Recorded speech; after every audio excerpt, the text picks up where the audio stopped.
네, 1월 21일 목요일 하나님께서 우리에게 주시는 말씀은 베드로전서 4장 11절 말씀만 보도록 하겠습니다. 만일 누가 말하려면 하나님의 말씀을 하는 것 같이 하고 누가 봉사하려면 하나님이 공급하시는 힘으로 하는 것 같이 하라. 이는 범사에 예수 그리스도로 말미암아 하나님이 영광을 받으시게 하려 함이니 그에게 영광과 권능이 세세에 무궁하도록 있느니라. 아멘.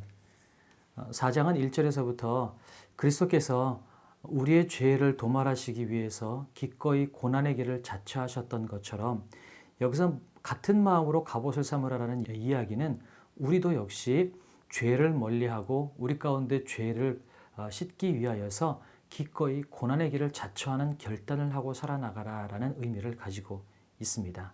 그런데 우리가 처음에는 죄악의 길을 가다가 나중에는 예수 그리스도의 길을 가기로 우리의 방향을 선회했을 때 주변에 있는 많은 사람들은 우리를 비난하기도 하고 정죄하기도 하고 웃기도 하고 손가락질하기도 하고 또 심지어는 고난으로 우리를 어려움 가운데 빠뜨리기도 할 것이다 라고 이야기를 4절에서 하고 있습니다.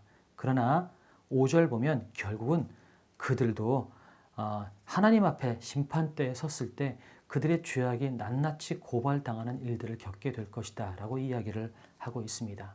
그러니 이 베드로 사도가 이 편지를 썼을 때 베드로의 마음 가운데는 곧 오실 그분, 임박할 마지막 때, 이 마무리될 종말의 마지막 때에 대한 확고한 생각이 있었다라는 거죠.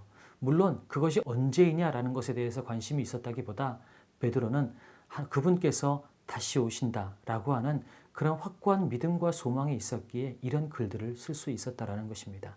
그래서 7절에 보니까 만물의 마지막이 가까이 왔다. 이제 모든 것이 마무리될 때가 가까이 됐다. 그러니 너희는 근신하고 기도하고 사랑하고 섬기고 봉사하라라는 이야기를 하고 있습니다. 그런데 11절에 보니까 하나님이 공급하시는 힘으로 하는 것 같이 하라라고 하면서 범사에 예수 그리스도로 말미암아 하나님이 영광을 받으시게 하려 함이라. 마지막 때가 가까웠으니 더욱 섬기고 사랑해라. 그런데 이것을 네 힘으로 하는 것이 아니라 예수 그리스도께서 주시는 힘으로 하여라라는 것입니다. 우리가 행동으로는 잠깐 그렇게 할 수 있을지 모르지만 언제나 꾸준하게 전심을 다해서 남을 사랑하고 섬기고 봉사하는 것이 쉽지는 않습니다. 우리 힘으로는 어렵다라는 거죠. 그래서 예수 그리스도께서 주시는 힘으로 말미암아 할 때에만 그것이 가능할 것이고 나는 아무것도 할 수 없고 나는 아무 능력도 없습니다. 그러나 주님께서 나에게 능력 주셨기에 주님께서 주시는 힘으로 내가 했습니다. 라고 하나님께 영광을 돌리도록 하시기 위해서 하나님은 우리의 힘을 빼시는 작업들을 하고 있다라는 것입니다.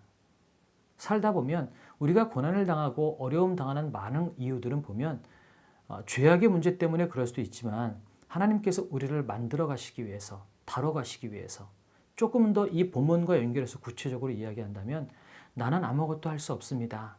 그런 고백을 하며 주님께 의지하고 예수님께서 주시는 능력으로 하루하루를 살아나가게 하시기 위해서 우리의 힘을 빼시는 작업이 고난의 작업이 아닐까라는 생각이 듭니다.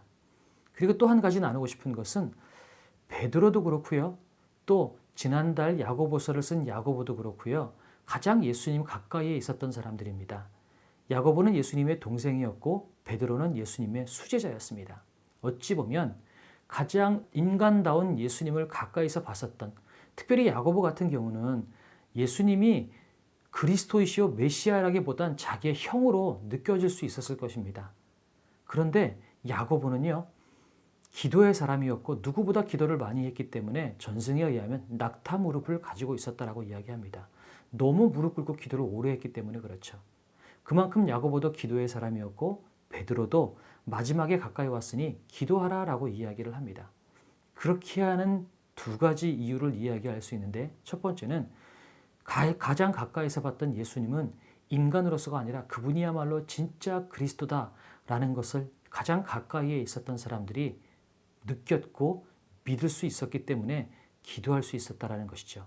또 한 가지는 가장 가까운 데 있었던 이 두 사람은 예수님이야말로 기도하지 않고서는 그 사역을 하시지 않은 기도의 사람이었다는 것을 알고 있었기에 참된 메시아요 그리스도인 그분까지도 저렇게 기도하면서 공생의 사역을 감당하셨다면 우리야 어떻게 하는 것이 올바로 살아가는 것일까? 누구보다도 기도의 필요성을 알기 때문에 그렇지 않을까라는 생각이 듭니다.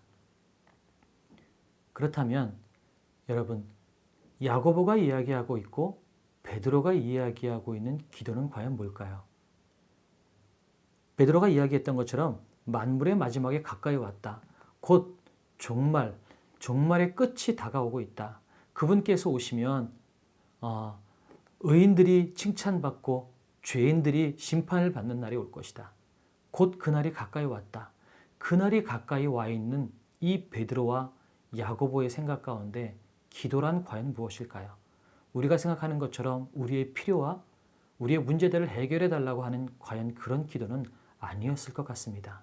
우리 오늘 살면서 각자 한번 생각나는 대로 과연 기도가 뭘까 우리가 고민해보고 한번 답을 내려보는 시간이 되었으면 좋겠어요.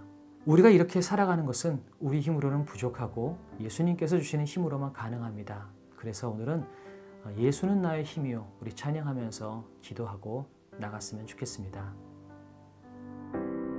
예수는 나의 힘이요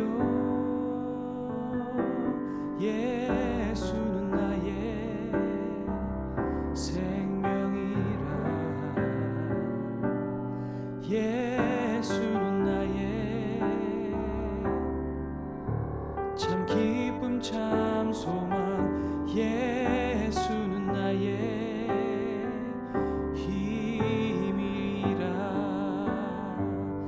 예수는 나의 힘이요 예수는 나의 생명이라 예수는 나의 참 기쁨 참 소망 예수는 나의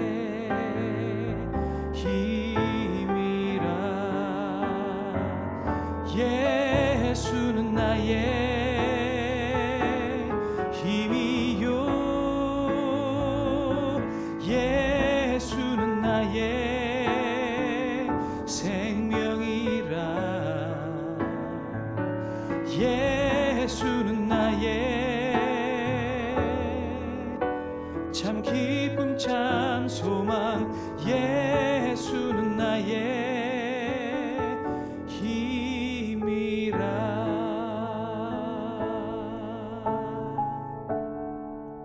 오늘 위해 기도하겠습니다. 사랑의 주님, 우리의 죄를 위해 기꺼이 고난을 자처하셨던 예수님처럼 우리도 죄를 멀리하고 거룩한 삶을 살기 위해 기꺼이 고난의 길을 선택할 수 있는 용기를 주시옵소서.